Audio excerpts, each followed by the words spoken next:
We finally reached the end of an era. If I knew the things that I'm about to tell you guys, I wouldn't be in the position of cramming. And I don't want any of you guys to go through what I had to go through, because I had to learn the hard way. What's up, beautiful people? It's your girl Mary. Welcome back to my channel. Today I'm going to talk about my whole sixth form experience and just give you guys a lot of advice, because honestly, if I had that advice, if I knew ways to like go around things, I do feel like I would have probably been in a better position. So my first advice would be to be prepared in every single way possible. If you have this summer to revise and catch up and revise content that you wasn't so strong on, please use it. Secondly, making sure that you're organized physically. Making sure that you have your stationery and your folders together and neat and sorted out. One thing that was actually really life-changing for me was investing in an iPad. I had one in year 12, but I only started using it in year 13 with my iPad pen, and I'm gonna link that for you guys because mine was a lot cheaper than the Apple one. Guys, it was so much easier. First of all, my shoulder was good because I wasn't carrying notebooks, I wasn't carrying papers. The only thing I maybe was carrying was my textbook, but that's because I don't like to use the online version, but that's just a personal preference. I could download exam papers on there, I could put all my notes there, I could put all my folders there, and I was staying organized. Time management. Oh my days. My time management was ridiculous. It was a joke. I would come home and be on my phone scrolling. I could have been revising, guys. I was there scrolling through social media. When I woke up, instead of being I'd kind of go la la la and was a bit slow and everything. No, you want to like have a set routine, a set timetable. Make sure you can get as much revision done throughout the day. You wake up 6 o'clock, maybe, I don't know if everyone, but you might wake up 6 o'clock. You want to get some revision done at least by 8, because let's say it takes you an hour to get ready, it takes you an hour to get to school, and you have school at 9:30.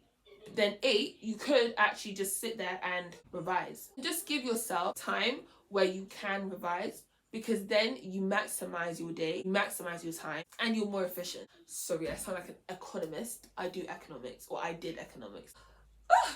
So the next thing I would actually say is how you revise. I think I only really learned how to revise like towards the end of year 13. This is really concerning, honestly. The past 2 years, I was revising. Don't get me wrong, I was learning things, but I don't think it was staying in my head. I would know it in class, I would put my hands up, I would answer the questions, I would go home, and I'd forget it. You need to find a way that works best for you. I found out flashcards are a great way for me to learn. I didn't know that in the beginning. Practicing exam questions, or writing notes and then doing practice questions after, and then using flashcards maybe to revise that. And making sure your flashcards, if you are to do flashcards, are asking questions that can be exam style questions. Not what is chocolate? No. Maybe something like, how would you describe chocolate? Or explain why chocolate tastes like this, or explain these features of chocolate. You got to use exam words in your flashcard. So finding a way that works best for you to revise is crucial. I'm not going to tell you how to do so. That is specific to everybody else, but you do need to find that quite early on. The third thing I would say is being disciplined. This is a very difficult one, because I know a lot of us, we all sit there and social media can be our biggest downfall. If not, really clap for yourself. Well done. If it's anything worse than social media, don't clap for yourself. We can be very lazy, and revision isn't something that we're just going to sit there and be like, yeah, we want to do revision. No, it's not really. So you do need to find different ways to make yourself want to revise. You have to be more disciplined in the way you do things, like creating a routine. That is one way. Another way I would say is maybe getting yourself a study buddy. For me, unfortunately, I wasn't so lucky. My friends, they were just like, I study well by myself. I said, you don't even know. You've never tried it. How would you know? You don't even know if you like having a study buddy. I mean, we tried it like once, but I do feel like we didn't really have the intentions of going to revise that day.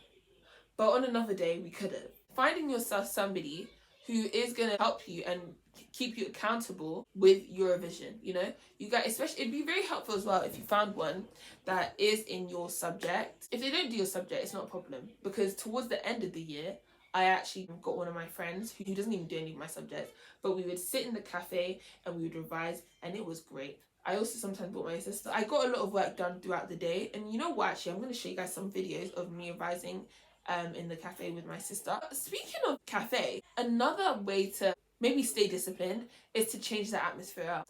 I was at home revising and it didn't work. It did not work because my room did not have a desk. Like, I was on my bed, like, my back was hurting, guys.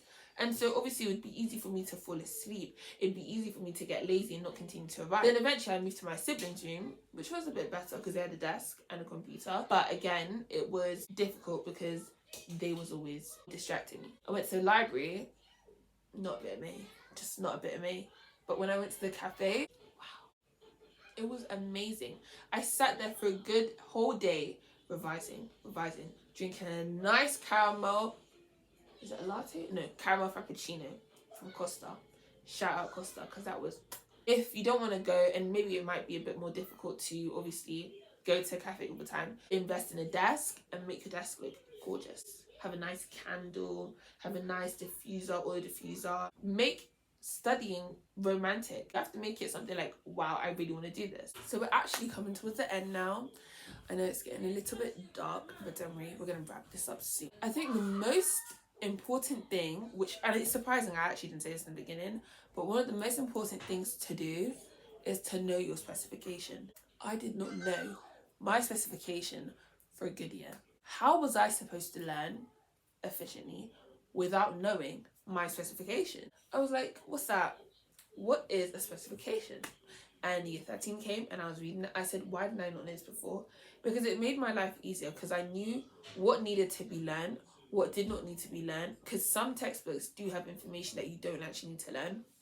A lot of it you do, and if you have time maybe you should, but a lot of them you didn't actually need to learn it. You could just like kind of tick off what you already knew, highlight, you know, in different colors, what is maybe your stronger points, what is your weaker points. It really was something that became very helpful for me when it came to revision, and I do think it's just something that you should look at in the beginning. Like, just know it, just know your specification. Don't memorize it, just know about it, know it's there, know about your exams and how many papers you have and what the questions look like. Like, these things are important and is actually something that you should know. You can do extracurricular activities, and you probably should, because obviously university is a thing and you are going to be applying with other people and you are going to be competing. Alongside extracurriculars is obviously work. I stopped working in year 13, and most of the time people do. It does get a little bit too much. But if you are going to work in like year 12, you do need to find a balance. Don't let it overtake your time. Just maybe 1 or 2 times, you know, or maybe 3 times a week. But make sure you have enough time to revise throughout the week. Also, like, in the summer, you can do things that are going to improve your, you know, your personal statement. I don't think personal statement's actually going to be as important for you guys anymore, because they'll be scrapping it. But still, just in case, because you want to talk about stuff in your interviews and stuff like that.